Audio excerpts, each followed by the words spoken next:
Hey everybody, so today I'm just kind of shooting a little bit of an update video and what my future plans for the GMC 5500 project are. So I'll get over to the truck here in a second and we'll walk through it. Okay, so for the first thing I want to cover is the engine. So if you haven't seen it before, in the past videos I kind of got it to fire up and run and everything. But the fact of the matter is, if I ever want to be able to use this truck, other than just be able to say I have one with a GMC big V6 in it, it's gonna need a different engine. Because if I put a flatbed on it, and let's say I'm hauling something, and it's gonna probably get a gas motor either way. But if, let's say something happens with the distributor, or anything in an ignition, or fuel, carburetor, anything, you cannot find parts for these easily. So it's not really feasible or smart to keep the engine that's in it now.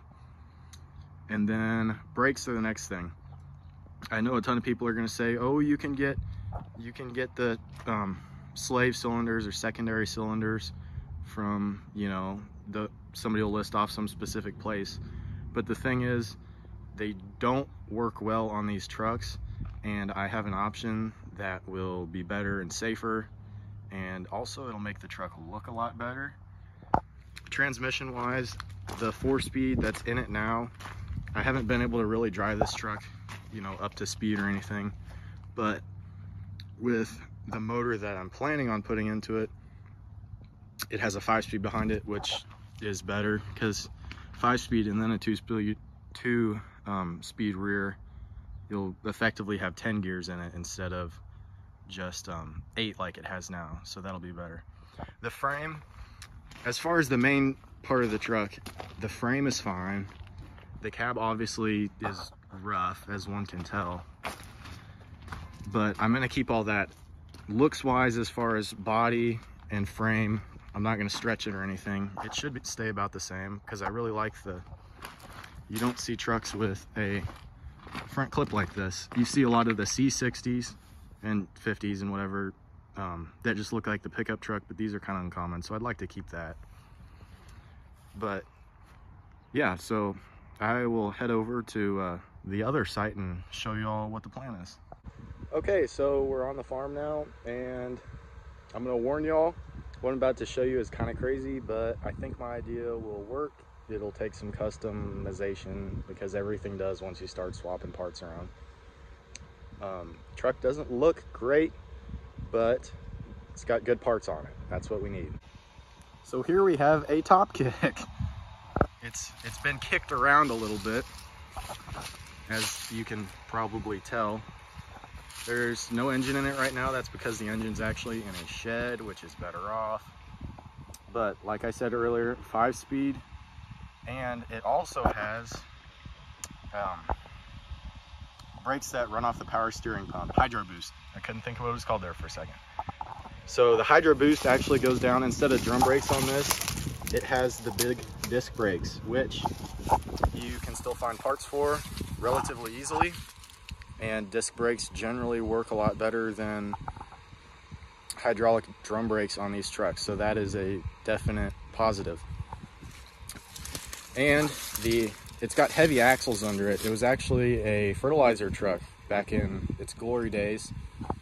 So mechanically everything was fine with it. The problem was, well, I'll show you.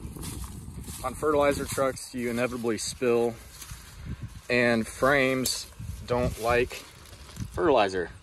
So you have a nice little sandwich there of rust. So if you took this frame down the road, you would probably be going down the road in multiple pieces after about 5 minutes, which wouldn't be super enjoyable as far as I'm aware. So this frame is junk. I don't have any need for the cab or the hood or anything, but it's got a bigger 2-speed rear axle than the 5500 does. It's actually electronically shifted, which is much more reliable than the vacuum shift on the old truck. Then on the front axle, you might have seen it a minute ago, but it has power steering, which the old truck doesn't have. And then obviously the brakes. So pretty much the idea right now is this will be a probably a while off project just because I've got something coming that is that's taking precedence. So you'll be seeing that in a little bit. But the idea is if I can swap both the axles under it and swap the engine, which came out of this, I forgot to tell you, it's a 427 big block tall deck, which I know a lot of people out there like those GMC big V6s, but when it comes down to it, they don't make any horsepower. They make a lot of torque, but you get 3 miles a gallon.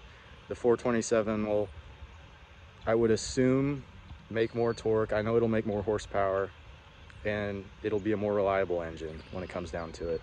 So sometimes you've got to accept the fact that just because it's old doesn't mean you need to keep it running. It might be cool, but that doesn't mean it's the right choice.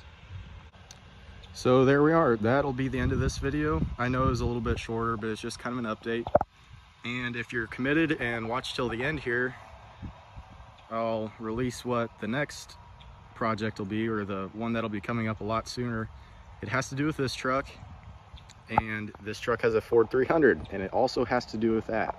So I'm guessing you all can assume what's happening.